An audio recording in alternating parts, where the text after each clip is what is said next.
Alright, what's up everybody? It's your boy Big Zo for Hip Hop in the Streets, man. Today we're gonna do a story time. First thing I wanna say is shout out to my nigga In The Know for giving me motivation to keep going. Y'all ever been in a motherfucking situation where you know that you in a risky situation but you chilling? Alright, so we're gonna get into it, right? In 2005, right after I graduated, one of my homies was in the middle of doing some bullshit. You know what I'm saying? I had a job at this time too. It was actually like my first legit job. I had like under the table painting shit and all that shit before, but this was the first real job. You know what I'm saying? And go ahead and laugh, nigga. My first job was Dunkin' Donuts. Most niggas' first job was like Dunkin' Donuts, McDonald's, some bullshit, some shit like that. I was a teenager. I just graduated. So it's a Friday night. I just got home. You know what I'm saying? Well, I didn't even go home. I made it back to the block. I had my check. I just cashed that shit. All my credentials were in the inside pocket of my racing jacket. If y'all remember in 2005, they had them racing jackets with the motherfucking, they were like velour and shit like that. Everyone had one of them shits, but I had one too. You know what I'm saying? So I had it in the inside pocket. And across the street from my house at that time, you could see there was like a row of stores on the main street where I lived. You know what I'm saying? But then as soon as you turn onto the side street, that's where my house was, right? So you can see all behind the row of stores and shit that was there. And as I'm about to go in the crib, I see my homie E40. And he's like creeping around behind the stores. I'm like, yo, what are you doing? He's like, yo, I'm about to rob some shit. I was like, what do you mean you about to rob some shit? He was like, alright, not rob. I'm about to break into some shit and steal some shit. Now, my nigga E40 is my right-hand man. So I know him well. I know that he's not cut to have to do time. You know what I'm saying? So in any situation, I had took a bid for him before this. I was just like, yo, I'm not gonna let you go do this by yourself, so hold on. So I run in the crib. I grabbed a hammer. 357 long nose. You know what I'm saying? And I pop back out. So I'm like, alright, what's the plan?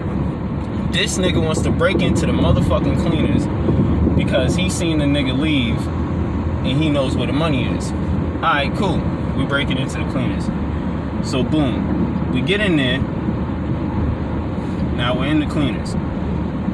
He said he knew where the money was. So we head down to the basement. I guess that's where the safe is supposed to be or some shit like that. So we head down to the basement. We looking around for the safe. While we looking around for the safe, upstairs, I hear the door. You know what I'm saying? When they beep beep. You know what I'm saying? So someone came in. It was actually the owner of the cleaners. Now, we made a fucked up mistake. Because when we came in, we came through a window, but we didn't put the window back down. So the window was open when he came in. He automatically knows someone's in there. So I'm like, shit, we gotta get out. So we run up the stairs. You know what I'm saying? And you know how a dry cleaner is. They got them racks of clothes that go round and round and round. So he can't see us. You know what I'm saying? So I'm like, yo, E, just run straight through the clothes and run straight out the back door. So E, he does what I told him to do. He runs straight out the back door. The nigga sees him right as he's going out the door. So now the nigga standing at the door. So I gotta get out now. You know what I'm saying? So I rush by, or I try to. Boom, the nigga ends up grabbing me. Now this is the catch about the shit, right? The cleaners has a bar right next door to the shit. And the nigga who owns the bar is the nigga who owns the cleaner's nephew. So boom, when I try to run past the nigga grabs me and he starts yelling and screaming and shit. His nephew comes out of the bar and comes over there and starts helping him. Now I got both these niggas on me. Now mind you, the nigga who owns the bar, he's a big ass dude. He's like 6 something, 200 something pounds. And y'all can see how skinny I am now. So you can already imagine how skinny I was at that time. These niggas is both on me. I'm holding on to the frame of the door. They're trying to pull me. They're trying to pull me back inside. You know what I'm saying? I'm holding on. And then it dawns on me like, yo, you got the strap on you, nigga. So I grab the strap, but I grab it by the barrel. And I start flinging it backwards because the nigga got me in a bear hug, so my arms can't go that far up. So I'm just trying to get one. And I end up getting him, bang, right in the face, nigga. So now the nigga's bleeding and shit. I'm trying, bang! I hit the nigga again. But the whole time this is happening, these niggas done already called the police and shit. I can see the police in the front of the store, but the grates are down, so they can't get in. So they're trying to figure out how to get around to, you know what I'm saying, help get to the situation. Some bullshit, nigga. Now, this is all happening, and I can still see E. He done ran out, but he's like hiding in the bushes in between two houses to go out to the street. And I'm looking at him and shit, and he's looking like he wants to come back and help me. And I'm telling the nigga like, nah, don't, you know what I'm saying, get the fuck out of here. And I just tossed the gun. I tossed him the gun, he caught the gun, and he got up out of there. Right when I tossed him the gun and he caught it and left, the police figured out to run through the bar and come through. So at that point in time, they run through there, slam me on the floor, fuck me up, beat the shit out of me. I'm already fucked up because this motherfucker, after I hit him with the gun and I threw the shit to E, the nigga hit me with a crowbar, so I'm already dazed. You know what I'm saying? And the cops grabbed me, slammed me, fucked me up. Boom. I end up catching a bid. You know what I'm saying? It's my first adult bid. 18 months, year and a half. So boom. Fast forward, this is where the story gets crazy, right? So I do my bid, man. I do like 9 months. And then I'm up for parole. So I go to parole, they look, they're like, oh, this nigga's young.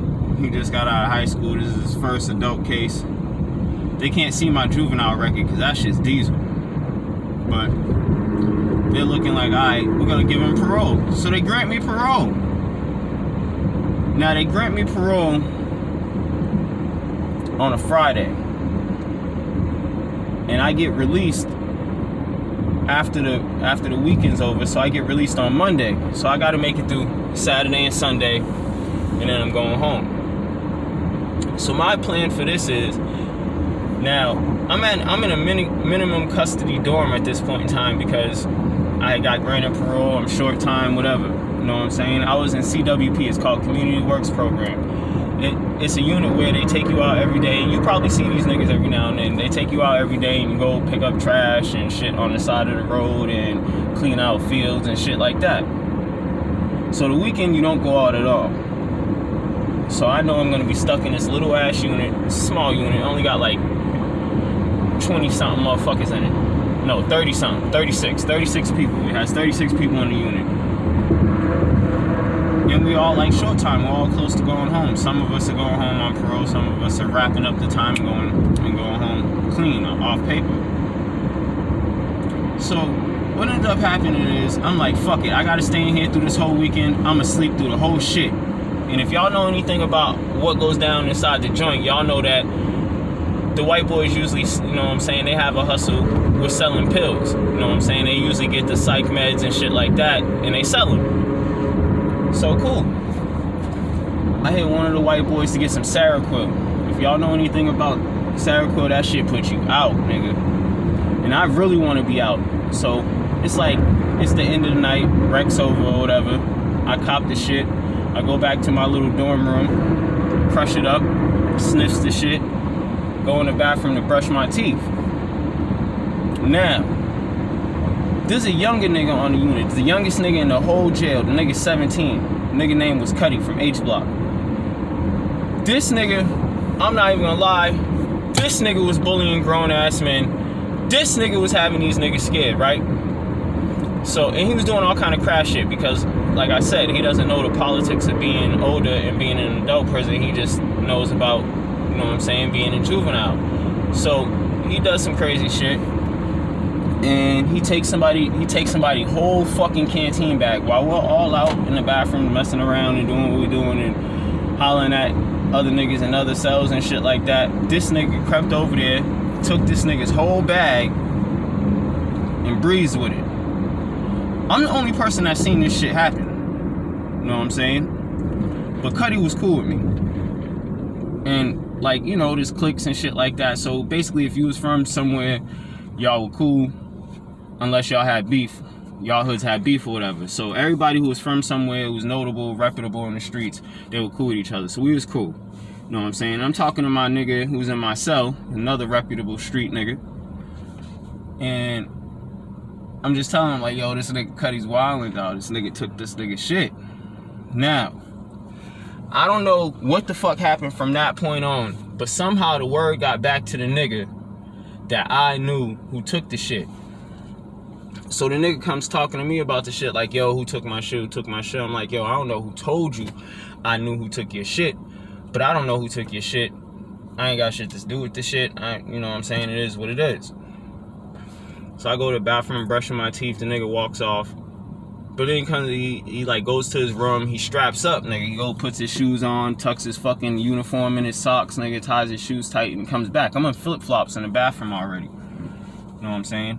And mind you, I sniffed a Seroquel maybe 10 minutes ago. So the nigga comes in the bathroom, he's talking all crazy, like, nigga, you gonna tell me who took my shit, nigga, or I'm gonna take it out your ass. They're like, and the funny thing was, this nigga wasn't even one of them type of niggas. He was a lame nigga. He wasn't even from like a hood and no shit. You know what I'm saying? The nigga was from Cambridge. He wasn't even from Boston. Right? So I'm looking at the nigga like, who the fuck are you talking to? I know you're not talking to me. You know what I'm saying? So fuck that. We're gonna get this in. You know what I'm saying? So it's decided that we're gonna shake up the fair one. Boom. So that's what we do, nigga. We start getting it shaking. So I grabs the nigga. Wham! I slammed him on the counter. I start getting with the nigga. Whoop, whoop, whoop. And then all of a sudden, the Seroquel kicks in. Now, I still think I'm getting busy because I already done slammed him on the counter and he's stuck in the corner. So, but as my momentum just starts slowing down, I don't notice that I'm going slower, but everyone else notices. And this nigga notices. You know what I'm saying? The Seroquel done kicked in. I'm weak. I'm about to fucking pass out type shit. And shit gets reversed, nigga. This nigga realizes that shit. He pushes up off the motherfucking counter. And the nigga commenced to whooping my ass, nigga. I'm talking about boom, bum, bing, bing, bang, boom, boom, boom, boom. And I think I'm swinging. To me, I'm swinging hard as shit. But really, I'm not. I'm like, I'm baby tapping. And this nigga is hitting me with everything because he was just getting his ass whooped. So now that he got the upper hand, he's trying to go crazy. Bing, bang, boom, bang, bang, bang, bing, bang, bang. The nigga got busy on me. And then my homies, they happen to walk in the bathroom like, what the fuck? And you know what's gonna happen. Then they grab the nigga. You know what I'm saying? They grab the nigga, they fucks nigga up. Now, whatever. You know what I'm saying? You can't win them all. Even though that fight I was definitely about to win had it not been for the Seroquel kicking in. So boom, I end up going in my motherfucking cell, like whatever, nigga. I go knock out for the night because the Seroquel is still putting me down. I don't even got time to motherfucking go through the drama. Now I don't know, because y'all can see me, I'm a light-skinned nigga. I don't know that I'm bruised up and shit like that. I'm lumped. You know what I'm saying? So the next morning they come around to wake niggas up for breakfast, do count all the shit that they do. And the lieutenant comes.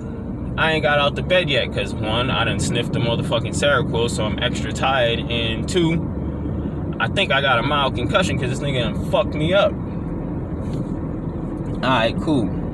Lieutenant comes in, takes the sheet off my head, and she looks at me like, what happened to you? I don't even really remember all the bullshit. I don't even remember the fight and all that shit because, like I said, I was high as a motherfucker off some Seroquel. So I don't even really remember the shit. But I'm like, nah, you know what I'm saying? Nothing happened, da-da-da. So she's like, alright, she leaves. She does the little investigation around the unit, and she goes and looks for anyone else that might be bruised up. And she finds this nigga, the nigga I was fighting with, bruised up. And he's bruised up now because my niggas done socked the nigga out. You know what I'm saying? They done packed him out and shit, nigga. So it's obvious that us two were fighting. Or that's the way they call it. So boom. They lug us both. We both go to the motherfucking hole. I lose my parole. And I have to stay there a whole another 9 months, nigga. Because of this bitch ass nigga. And the funny thing about it was, he was wrapping up in a week. No parole, nothing. He was getting out. So he didn't give a fuck. He knew he was fucking up my parole. And he was like, oh, since you're not going to tell me who took my shit, I'm going to fuck up your parole. And that's what the nigga did.